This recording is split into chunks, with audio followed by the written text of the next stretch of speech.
할렐루야. 거룩하신 우리 하나님과 우리 주 예수 그리스도로부터 은혜와 사랑과 평강이 저와 여러분에게 가득하시기를 예수님의 이름으로 축원합니다. 사랑하는 성도 여러분, 한 주간 얼마나 고생이 많으셨습니까? 오늘은 우리 예수님의 십자가의 고난을 깊이 묵상하는 사순절 첫 번째 주일입니다. 우리 주님께서는 이 세상의 모든 인류의 죄를 대속하시기 위해서 그 죄값으로 모든 멸시와 핍박과 천대를 받으시고 결국에는 십자가에 달려 죽어주시는 희생의 제사를 드림으로 인류의 죄값을 대속하셨고, 그분을 믿음으로 말미암아 용서받고 구원받는 그러한 축복의 우리 예수님, 그 주님의 십자가의 구속의 은혜를 깊이 묵상하는 사순절 기간이지요. 우리가 이 세속적인 신앙을 벗어버리고 사순절 기간에 영적 경건의 훈련을 통해서 영적 성숙과 그리고 우리 신앙의 자리에서 우리 예수님의 십자가의 사랑의 아름다운 결실을 맺는 경건의 능력을 키워가는 사순절이 될 수 있기를 간절히 기원합니다. 오늘 우리 주님께서 이 사순절 첫 주에 우리에게 주시는 말씀은 여러분들이 잘 아시는 바와 같이 사도 바울이 아들과 같이 여겼던 디모데에게 두 번째 편지를 보내면서 정말 세속적인 이 세상을 바라볼 때 말세가 다가왔다. 그 말세는 고통하는 때가 이른데, 그 고통하는 때는 많은 이 세속적인 삶 속에서 하나님의 복음을 증언함에 있어서 많은 핍박을 받고 고통을 당하고, 그러나 그 고통과 핍박을 잘 견디고 이겨내야 함을 그 경건의 모양은 있으나 경건의 능력이 없는 사람들에게서 너는 돌이키고 오히려 경건의 능력을 갖추어, 그 능력을 갖추는 것은 네가 배운 바와 같이, 어려서부터 배운 바와 같이 하나님의 말씀에 있으니 경건의 능력으로 이 험난한 말세의 세상을 이겨나가더라 라는 그런 권면의 말씀이 오늘 본문의 배경입니다. 그리고 내용입니다. 이 십자가의 고난, 사순절에는 십자가의 고난이 주제지요. 그리고 우리 교회 그리스도교는 십자가가 중심입니다. 핵심입니다. 그 십자가는 무엇을 의미합니까? 고난을 의미하죠. 십자가는 죽음을 의미합니다. 십자가 없이는 부활이 없다는 것을, 죽음이 없이는 부활이 없다는 것을 가르쳐주고 있습니다.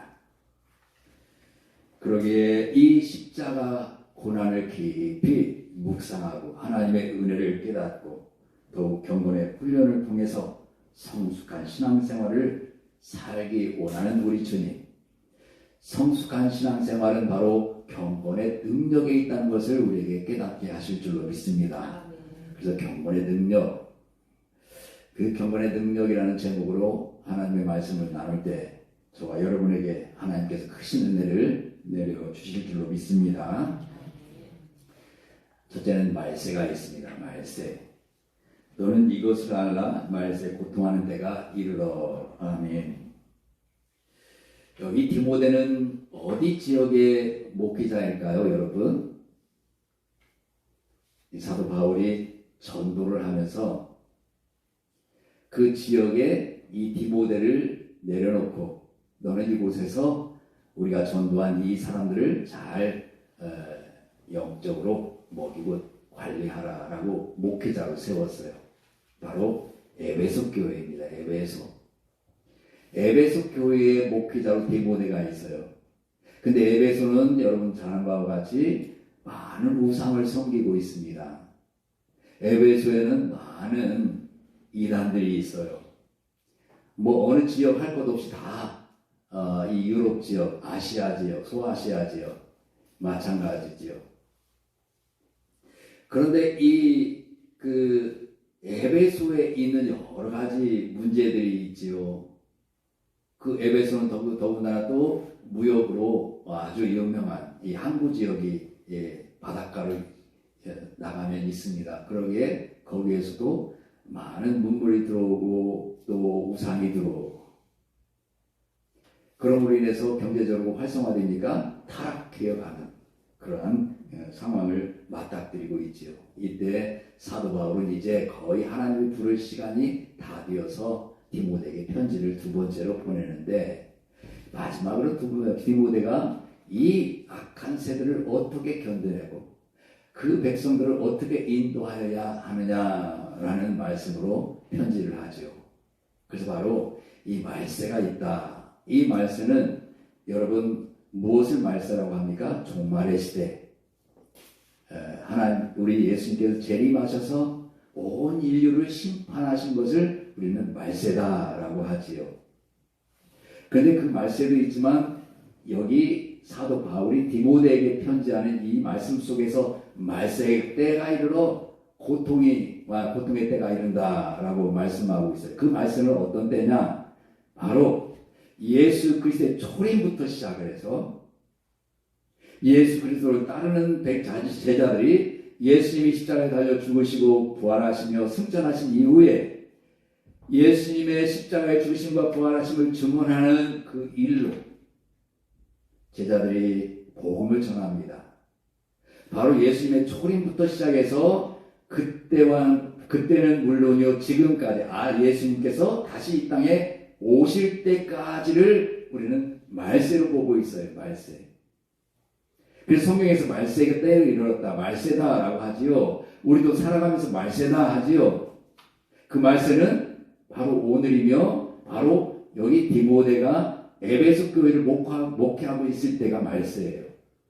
예수님 이후에 말세다라고 우리는 이해를 해야 하고 깨달아야 합니다. 그래요. 그래서 이 말세의 복음이 전파되는데 그 복음을 전파하는 제자들에게는 고통이 따른다는 것이죠. 왜 그럴까요? 거룩하신 하나님의 말씀 예수 그리스도를 전해야 하기 때문에 세상은 그것을 원하지 않지요. 여기 19가지의 세상의 타락상을 기록하고 있어요. 2절에서 4절까지. 그 상황을 볼 때 이때는 말세다는 것이지요. 영적 분별력을 우리가 갖추면 그 영적 분별력을 통해서 세상을 우리가 밝히 알 수가 있어요. 그 세상이 어떤 세상인가를 알 수가 있지요.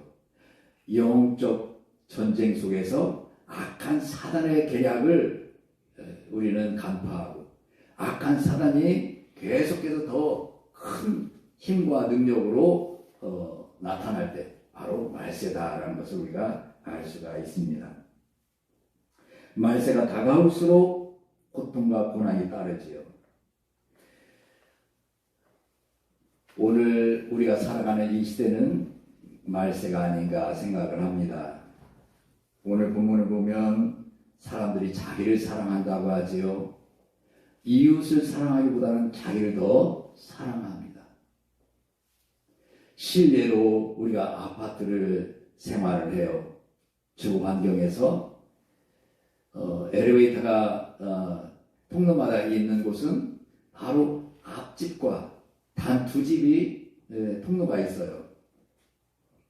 어떤 통로는 어떤 층은 앞집과 가장 가까이 친척과 같이 가족과 같이 관계를 유지하며 살아가는가 하면 어떤 층은 전혀 앞집에 누가 살고 있는지 몇 명이나 살고 있는지 전혀 알지 못해요. 그리고 출퇴근 시간에 맞닥뜨려도 인사를 제대로 하지 못해요. 왜요? 초면이기 때문에 그렇지요. 말을 텄으면 괜찮은데 그러지 못했기 때문에 주저하고 오히려 더 담을 세우는 그러한 상황이 바로 지금 우리가 살아가는 세대예요. 특히 개인 이기주의가 아주 팽배해 있습니다. 특별히 우리 문화 속에서 스마트폰이 있어요.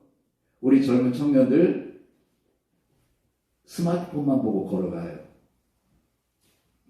그런 거 많이 목격하지요. 젊은 청년들뿐만 아니라 중년분들도 이제는 이 스마트폰을 잘 사용하기 때문에 거기에서 여러 가지 나오는 여러 가지 그 뉴스라든지 정보 그것을 보느라고 빠져 있어요. 친구와 대화를 하지 않습니다. 친구를 만나서 어디 대화의 장소에 가잖아요. 대화하는 시간은 짧고 각자 스마트폰만 보고 있는 경우가 많아요. 차를 마시면서도 스마트폰을 보고 있어요.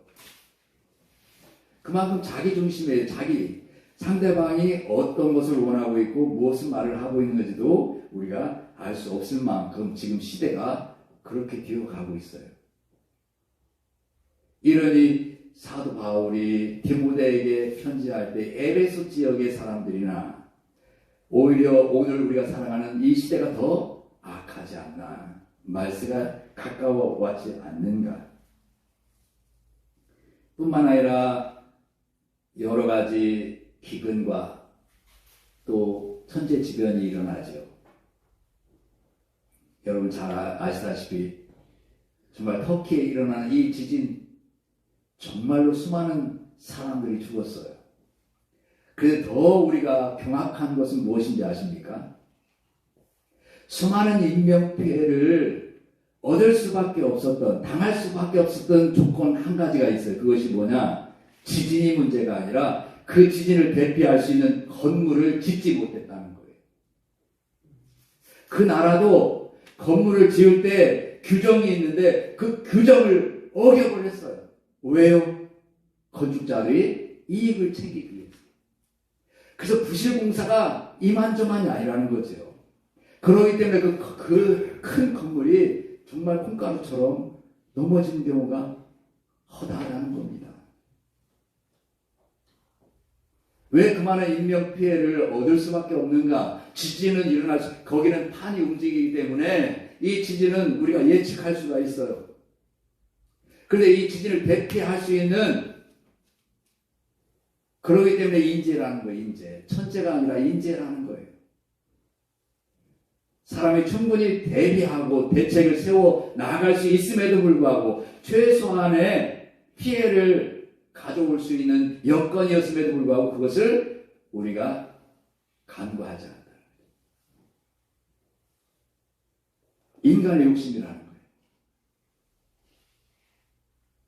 저는 엊그저께 이 인터넷 뉴스를 보고 깜짝 놀랐어요.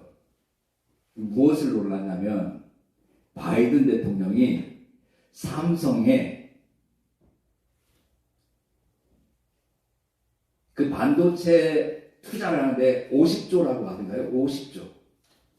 50조를 우리가 너희들에게 투자할 테니 중국과 관계를 어떻게 하라? 중국에 더 좋은 반도체를 생산하지 말라는 규제를 하겠다는 거예요. 규제를 하겠다는 거예요. 삼성전자는 중국에 먼저 세웠어요. 중국이 점점 경제적으로 부강한 나라가 돼요. 미국이 어떻게 했습니까? 대통령을 불러요. 삼성 회장을 불러요. 여러 번 갔어요. 왜 그랬을까요? 중국과 관계를 끊으려고. 그것으로 인해서 중국은 우리나라와 지금 적 관계를 맺어서 단체 관광을 규제하고 있어요.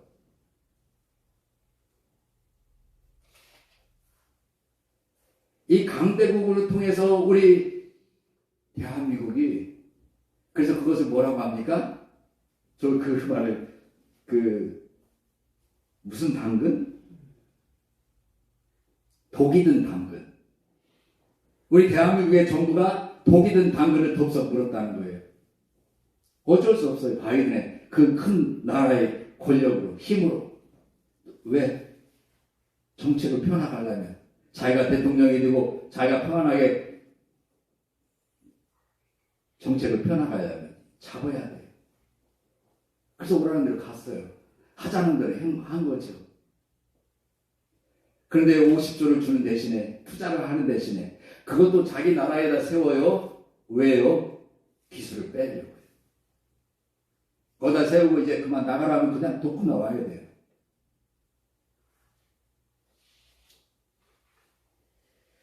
여러분 6.25 때 정말 힘들고 어려울 때 그들이 뭘 줬어요? 초콜릿과 밀가루를 줬어요. 어떻게 해요? 무상. 공짜. 그러니 우리 백성들은 감사하게 다 받았어요. 밀가루가 풍성해요. 밀농사 져요, 안 져요? 못 져요, 안 져요. 왜? 공짜로 오니까. 결국에는 우리나라에 농사를 안 져요. 그때부터 미국이 어떻게 했어요? 밀가루를 우리에게 공짜로 주지 않고 팔기 시작했어요.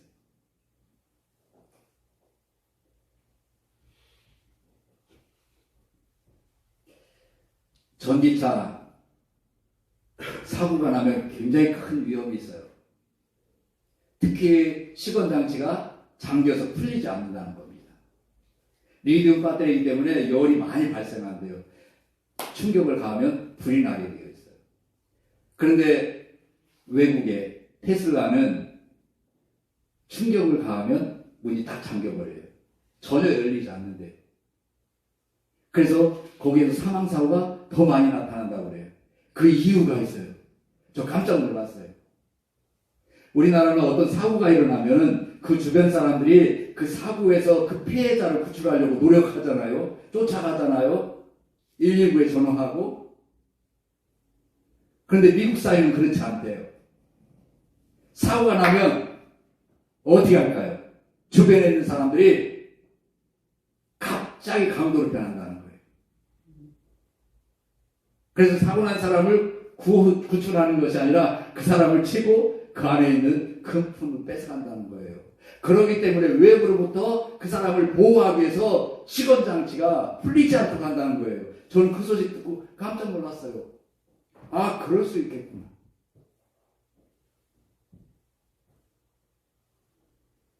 그런 사회가 되어버렸어요. 이것이 말세가 아닌가요?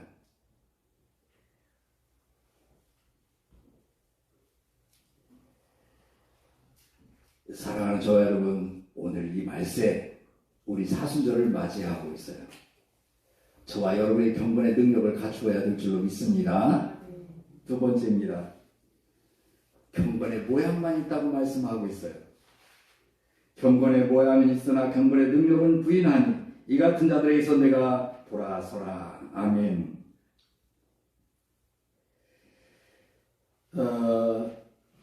당시에 말세가 다가왔던 시대적인 분별은 바로 사회적이며 종교적이며 이것이 타락되었다는 것을 사도 바울은 앞에 말씀드린 바와 같이 2절에서 4절까지 19가지의 영적 타락을 열거하고 있어요. 역시 오늘도 우리가 살아가는 이 상황 속에서 그 다를 바가 없습니다.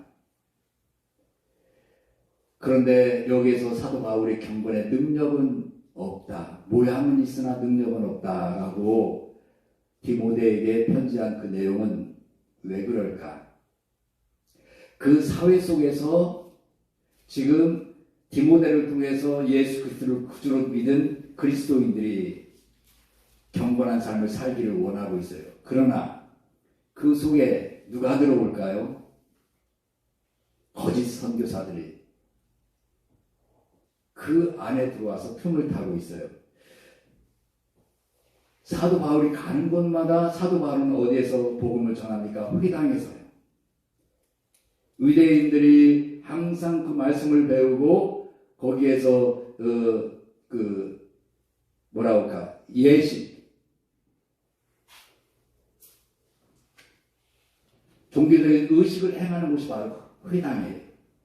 그래서 사도 바울은 회당에 가서 너희들이 믿는 그 믿음보다는 너희들이 십자가에 달려 죽게 한 예수 그리스도가 하나님의 아들이시며 그분을 믿어야 구원받을 수 있다고 증거하지요.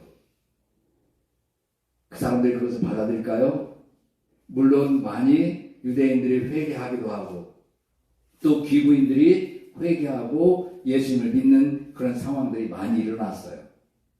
그러자 유대인들이 시기하고 질투하고 바울이 전하는 그 복음, 그걸 따라서 디모데가 교육하고 있는 이 성경의 말씀, 이 복음을 반대하고 핍박하고 시기하지요. 그래서 사도 바울은 그들이 정말 유대인들로서 그 회당에서 그 종교 의식을 하는 데 있어서는 누구도 따라갈 수 없어요. 역시 마찬가지죠.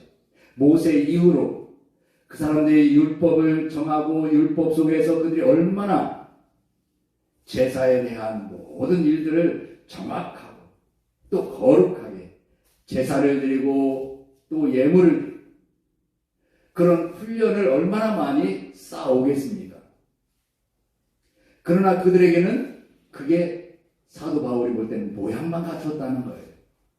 경건의 능력은 없다는 거죠. 경건의 모양만 가지고 있어요. 오늘날도 여러분 마찬가지예요. 예수님을 잘 믿는다고 예배에 열심히 참석하고 열심히 찬양하고 열심히 예물 드리고 이것을 볼 때는 우리가 볼 때 경건의 모양이라는 것이죠. 그러나 경건의 능력은 무엇이냐? 이 열심히 우리 복음을 증거함에 있어서 안티기독교인들 또 특히 이단들 또 교회를 핍박하는 무신론자들 그들에게서 오는 시기와 질투와 핍박을 잘 견디고 또 뭐가 있는가? 오늘 19가지에 대해서 악한 사단이 그들을 통해서 역사하는 자기를 사랑하고 교만하고 이 모든 일들을 하게 하는 그 사단의 그 계략 거기에 반하여서 교만하지 않고 이웃을 사랑하고 겸손하고 이 모든 일들을 행할 수 있는 능력을 갖춰야 된다는 것이죠. 그것을 해야만이 그게 경건의 능력을 갖춘 사람이라는 것이죠. 그러나 그 사람들은 모양만 갖추었다. 오늘도 역시 마찬가지예요. 예배에 열심히 참석하고 모든 일, 교회에서 하는 일에 적극적이고 그러나 그 사람들이 정말 이웃을 더 사랑하고 자기 자신보다 이웃을 사랑하고 겸손하고 때로는 여러 가지 핍박과 환난과 또 오해가 있을지라도 그들을 사랑하고 용서할 수 있는 그 능력이 바로 경건의 능력이라는 거예요. 십자가는 무엇입니까? 십자가는 조금 전에 말씀드렸다시피 고통이에요. 십자가는 무엇입니까? 죽음이에요. 죽음. 그래서 저는 예수님의 가장 큰 능력은 죽으셨다는 거예요. 죽으셨다는 거예요. 십자가 위에 달리셔서 죽으셨다는 거예요. 가장 큰 능력이. 가장 큰 능력은 저와 여러분이 생각하는 예수님이 십자가 위에서 못 박는 사람들을 저주함을 그 자리에서 그들이 즉사하는 것이 능력이 아니고 오히려 그들의 돌을 던지고 그들의 십자가에 못 박는 그것을 고스란히 받아들이는 고통을 받아들이는 그것이 능력이라는 거예요.